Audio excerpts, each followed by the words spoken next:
આગળ વાત અમદાવાદની કે જ્યાંથી લાંચો પોલીસ કર્મચારી ઝડપાયો છે। વિવેકાનંદ નગર પોલીસ સ્ટેશનના લોકરક્ષક કર્મચારી પર લાગ્યો 6000ની લાંચ લેવાનો આરોપ। મિતુરાજસિંહે દેશી દારૂ ભરેલ મોપેડ પસાર કરવા માટે ફરિયાદી પાસેથી 6000ની લાંચ માંગ્યાનો આરોપ છે।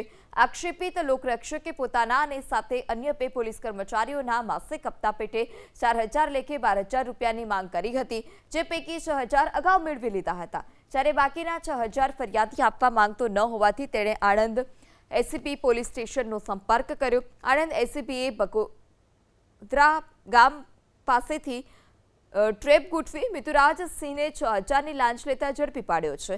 હાલમાં એસીપીએ પોલીસ કર્મચારીની અટકાયત કરી તપાસનો ધમધમાટ શરૂ કર્યો। જ્યારે બાકીના 6000 ફરિયાદી આપવા માંગતો ન હોવાથી તેણે આણંદ એસીપી પોલીસ સ્ટેશનનો સંપર્ક કર્યો। આણંદ એસીપીએ બગોદરા ગામ પાસેથી ટ્રેપ ગોઠવી મિતુરાજસિંહને 6000ની લાંચ લેતા ઝડપી પાડ્યો છે। હાલમાં એસીપીએ પોલીસ કર્મચારીની અટકાયત કરી તપાસનો ધમધમાટ શરૂ કર્યો।